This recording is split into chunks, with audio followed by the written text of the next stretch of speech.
Macam-macam teknik dalam konseling. Pertama, melayani, attending. Kharkov 1983 menyatakan bahwa melayani klien secara pribadi merupakan upaya yang dilakukan konselor dalam memberikan perhatian secara total kepada klien. Hal ini ditampilkan melalui sikap tubuh dan ekspresi wajah. Yang kedua, empati. Empati sangat erat kaitannya dengan attending. Empati dapat diartikan sebagai kemampuan konselor untuk dapat merasakan dan menempatkan dirinya di posisi klien. Ada beberapa hal yang harus dilakukan oleh konselor sebelum merespon pernyataan klien. Pertama, konselor harus memperhatikan postur klien dan ekspresi wajahnya. Konselor harus mendengarkan hati-hati apa yang dikatakan oleh klien. Dan yang lebih penting adalah konselor harus dapat memahami perasaan yang diekspresikan oleh klien. Contohnya, klien, saya merasa sedih sekali karena setiap pria yang menikahi saya selalu memutuskan untuk menceraikan saya.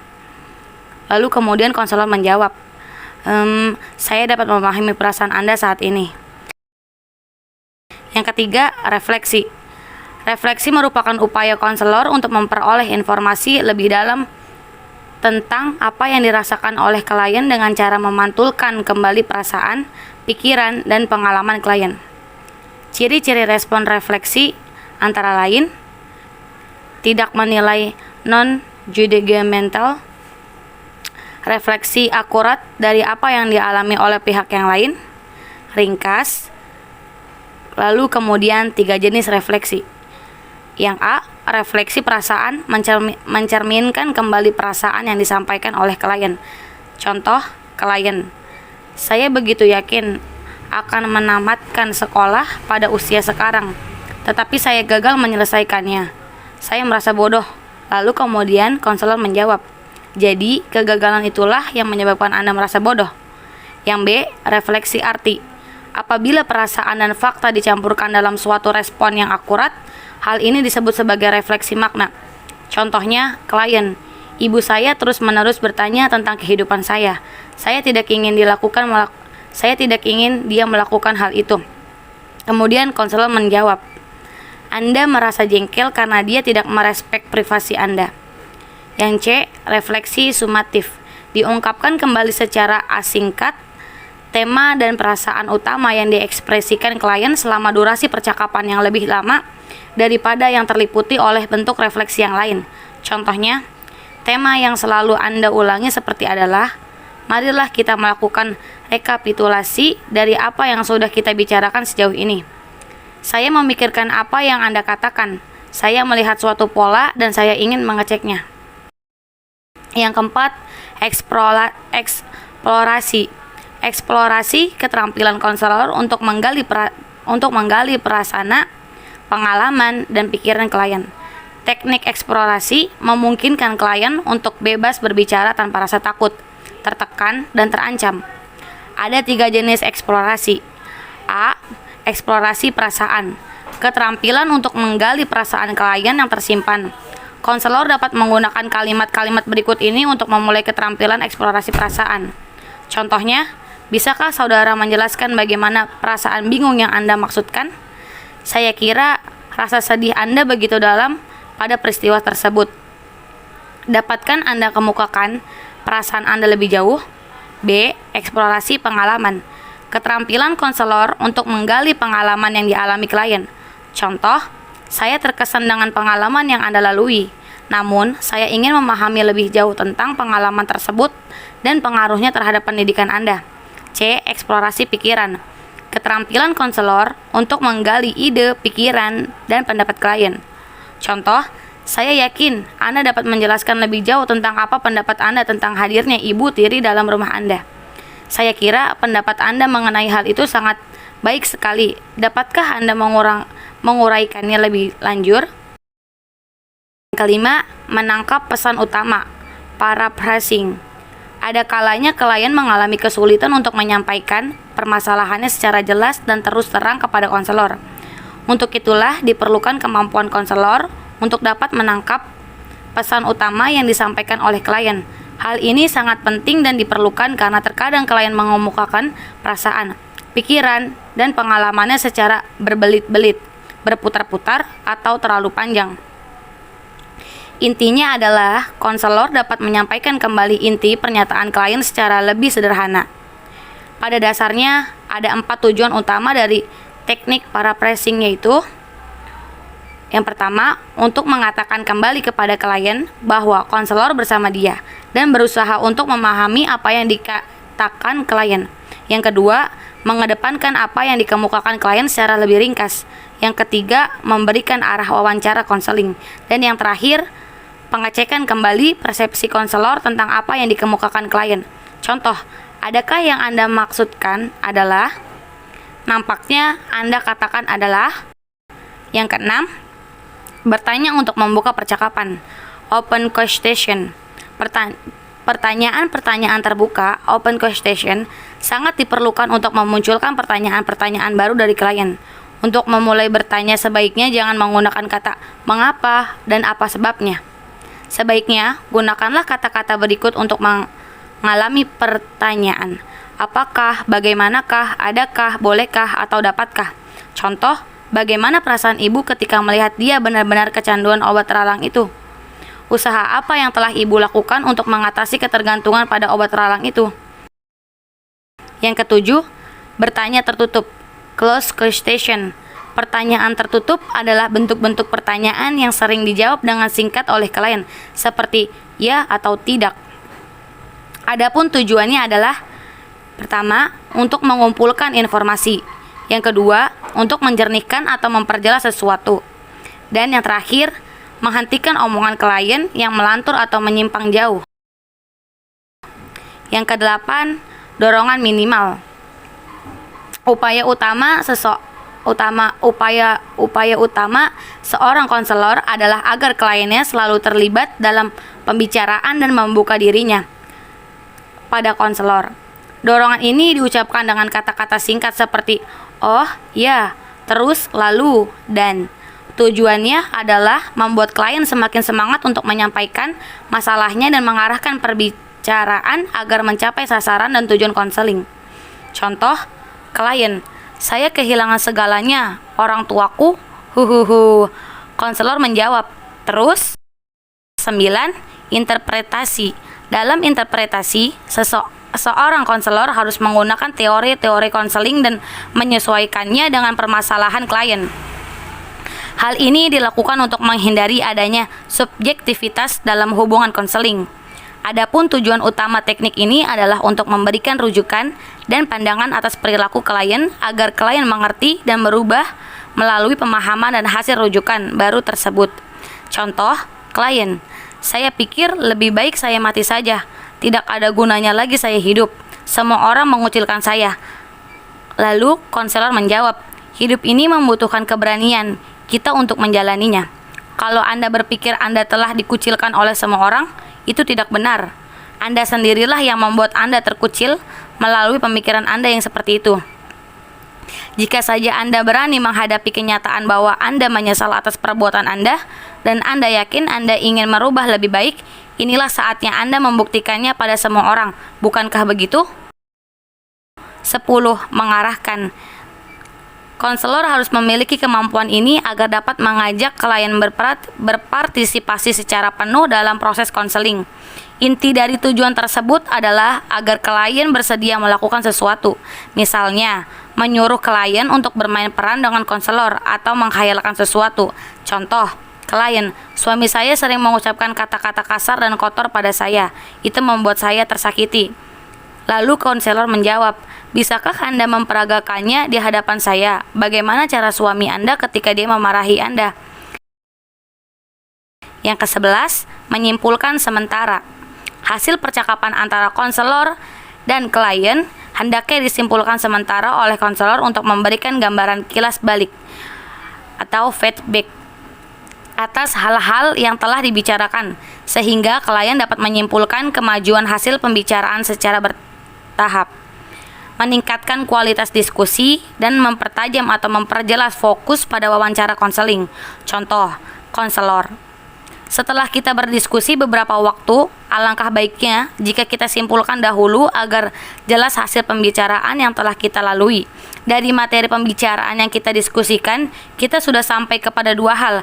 Pertama, tekad Anda untuk bekerja sambil kuliah makin jelas.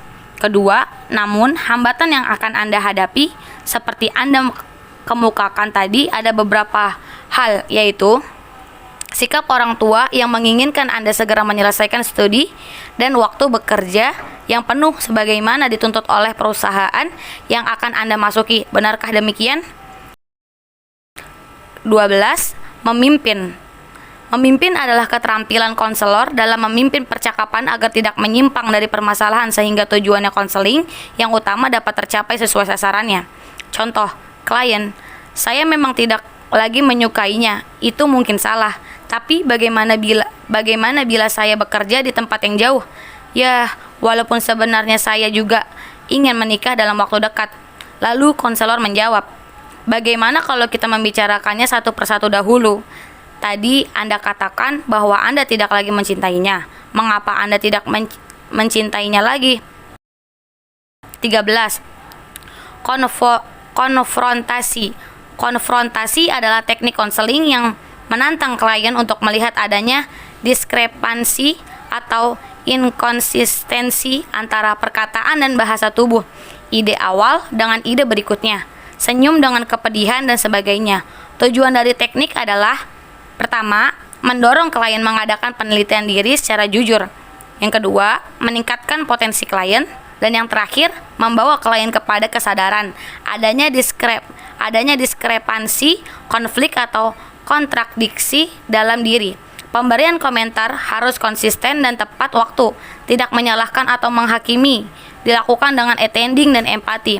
Contoh, klien, sebenarnya dia tidak menyakiti saya, wajah murung, tangan digenggam, ekspresi sedih.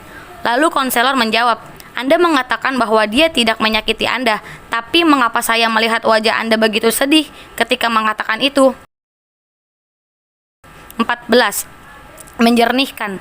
Ketika klien kurang jelas atau samar-samar dalam menyampaikan permasalahannya, maka tugas konselor melakukan klarifikasi untuk memperjelas apa yang sebenarnya ingin disampaikan oleh klien.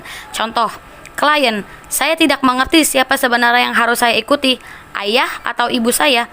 Lalu konselor menjawab, bisakah Anda sampaikan kepada saya siapakah di antara mereka berdua yang selalu mengambil keputusan dalam keluarga Anda? 16. Diam. Alasan konselor melakukan ini dapat dikarenakan konselor yang menunggu klien berpikir perilaku attending dan empati. Diam itu bukan berarti tidak ada komunikasi, akan tetapi komunikasi nonverbal yang ideal, diam lebih kurang 5-10 detik dan selebihnya dapat diganti dengan dorongan minimal. 17. Mengambil inisiatif. Konselor juga harus dapat mengambil inisiatif. Apabila klien kurang bersemangat untuk berbicara, sering diam, dan kurang berpartisipasif, konselor mengucapkan kata-kata yang mengajak klien untuk berinisiatif dalam menuntaskan diskusi. Selain itu, inisiatif juga diperlakukan apabila klien kehilangan arah pembicaraannya. Contoh, bukankah sebelumnya Anda mengatakan ingin segera menyelesaikan masalah Anda, tetapi mengapa sekarang Anda lebih banyak diam? 18. Memberi nasihat. Pemberian nasihat sebaiknya diberikan jika klien memintanya. Walau demikian, konselor tetap harus mempertimbangkannya. Apakah pantas untuk memberi nasihat atau tidak? Contoh, seperti yang kita ketahui, Anda adalah orang yang paling mengetahui bagaimana bersikap lebih baik kepada suami Anda sendiri. Apakah Anda merasa saya pantas untuk memberikan pandangan kepada Anda? 19. Memberikan informasi. Dalam hal informasi yang diminta klien sama halnya dengan pemberian nasihat. Jika konselor tidak memiliki informasi sebaiknya dengan jujur, katakan bahwa konselor tidak mengetahui hal itu.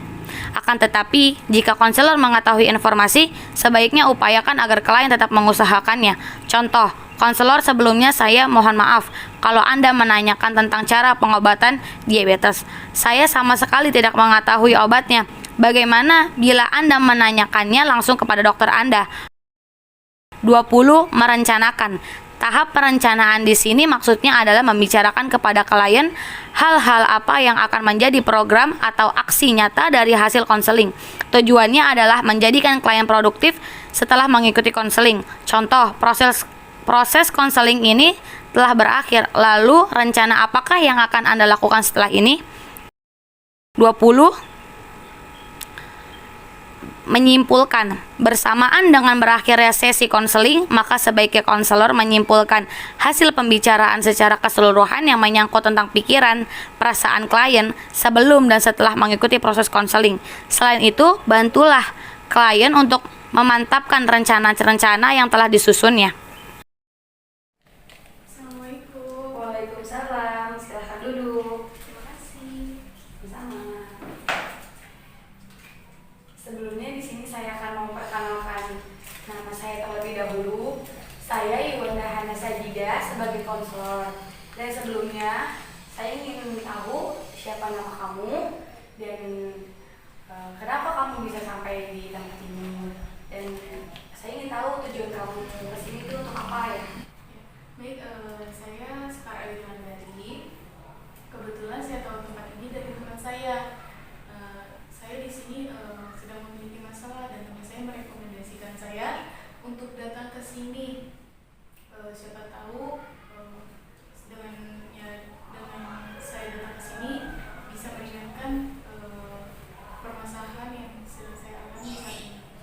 Baik, saya senang bertemu dengan kamu. Sebelumnya di sini sebelum kita memulai, saya ingin menjelaskan tentang jadi di sini saya ingin menjelaskan tentang apa itu konseling individual.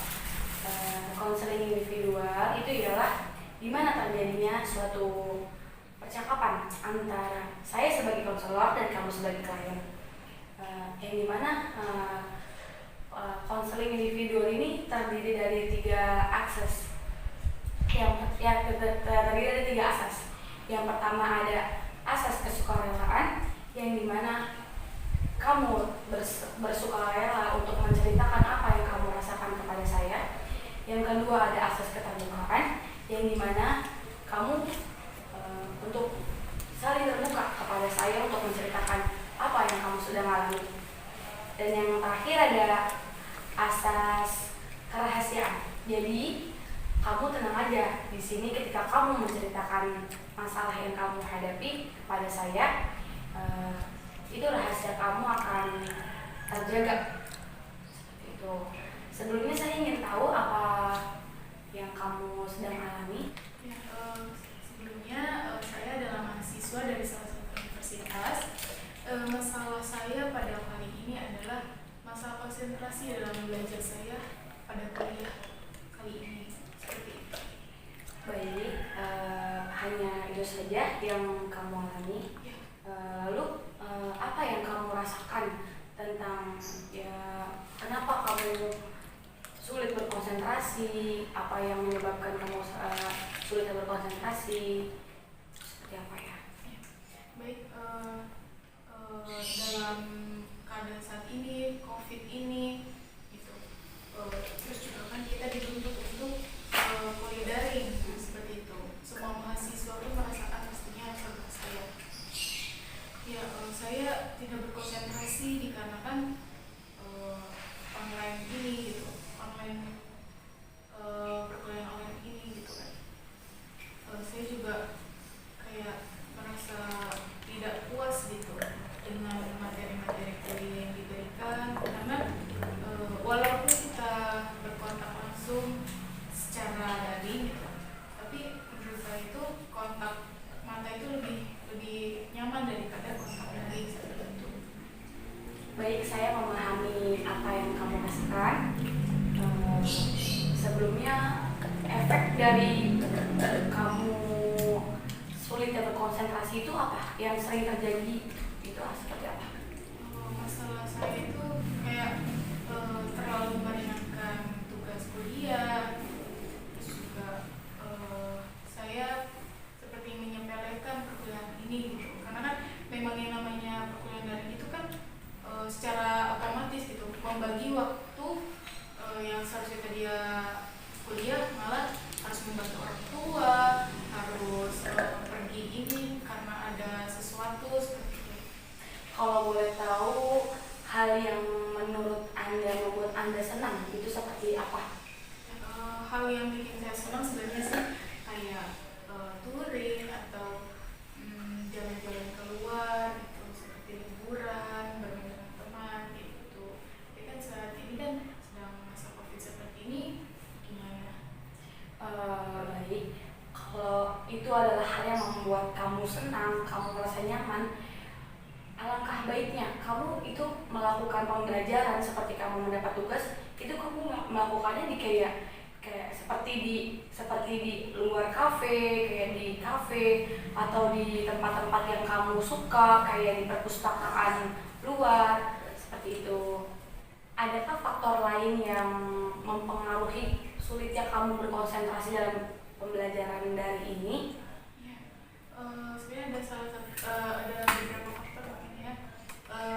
Salah satunya itu karena di rumah saya itu tidak ada ruang pembelajaran gitu ya untuk belajar, dan mungkin nggak semua rumah itu punya ruang itu gitu kan, dan kita mendapatkan fasilitas itu seharusnya kan di kampus gitu kan.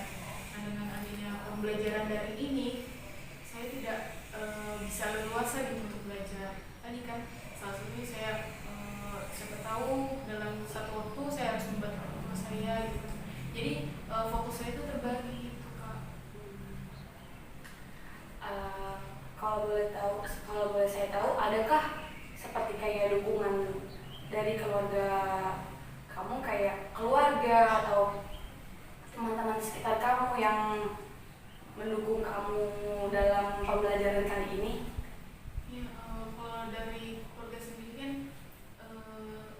sebenarnya mendukung, tapi ya karena mungkin melihat anaknya kuliah di rumah seperti itu, jadi orang tua terkadang suka minta bantuan dan sebagainya seperti itu. Teman-teman pun sebenarnya kurang sih, saya juga komunikasi dengan teman-teman sebaya saya kurang ya, dikarenakan daring gitu kan, pertemuan saya daring dan saya juga tidak pernah tatap muka. Kebetulan perkuliahan saya juga kebetulan kampus saya juga bukan ada di dekat daerah saya, ada di beda kota seperti itu. Baik, apakah kamu sering melakukan komunikasi, membangun sebuah komunikasi dengan teman-teman kamu? Karena hal itulah yang membuat diri kamu sendiri itu biasanya lebih semangat belajarnya. Kamu melakukan pertemuan di luar dengan teman-teman kamu atau melalui perbincangan media sosial seperti WhatsApp, seperti itu. Apakah kamu sering melakukan hal komunikasi seperti itu?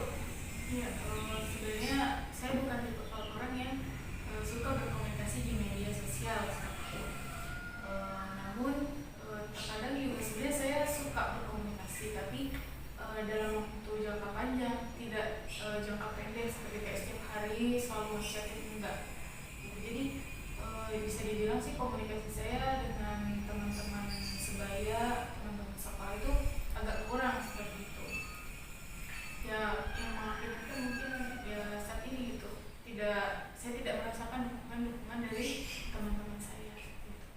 Baik, alangkah baiknya kamu harus sering melakukan komunikasi, karena hal itu tuh penting sekali untuk meningkatkan semangat belajar, membangun konsentrasi belajar, dan juga kamu sering berkumpul dengan keluarga seperti itu. Adakah faktor lain selain yang telah kamu ceritakan sebelumnya kepada saya? Iya, itu aja sih faktor yang pernah saya rasakan begitu. Adapun mungkin faktor lain, mungkin tadi sih karena tadi saya harus membantu orang tua dan sebagainya, jadi waktu saya untuk belajar pun jadi kurang seperti itu. Baik, saya memahami apa yang kamu rasakan. Kamu sudah cukup hebat, kamu sudah cukup baik banget dan dibanding yang lain. Di sini saya bukannya untuk membanding-bandingkan kamu dengan yang lain, tapi karena kamu telah sampai tahap sejauh ini, itu kamu sudah sangat baik sekali. Dan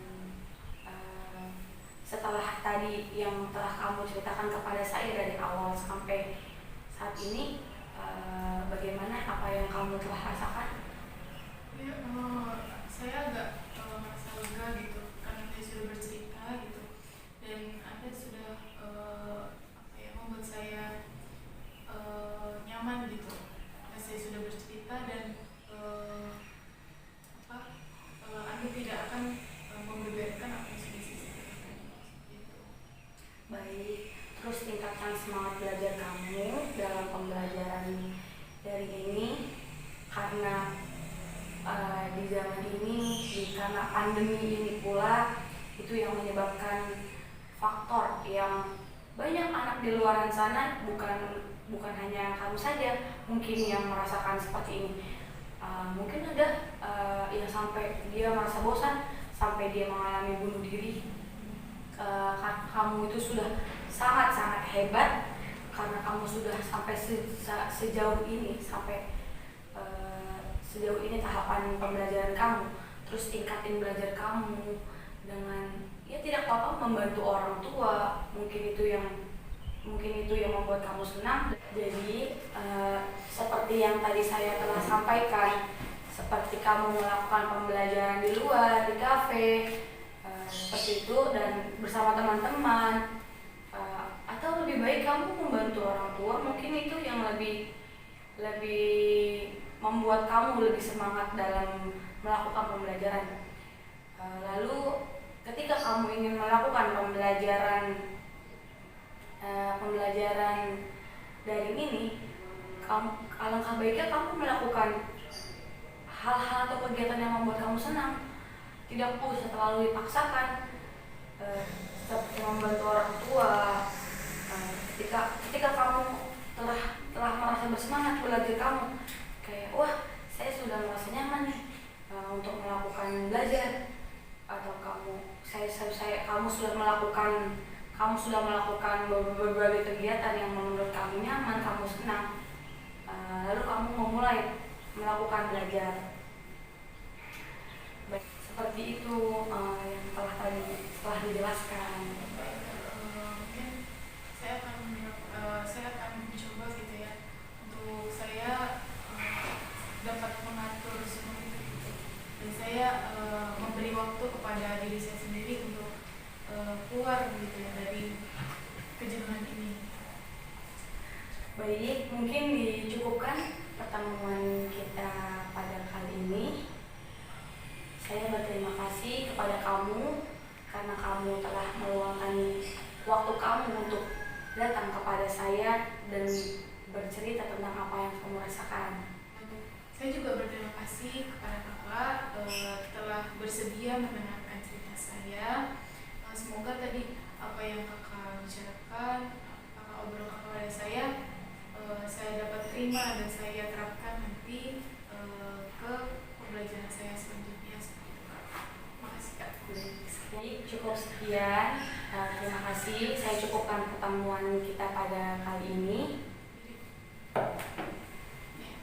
Terima kasih juga kakak telah membantu saya pada hari ini, sedia untuk mendengar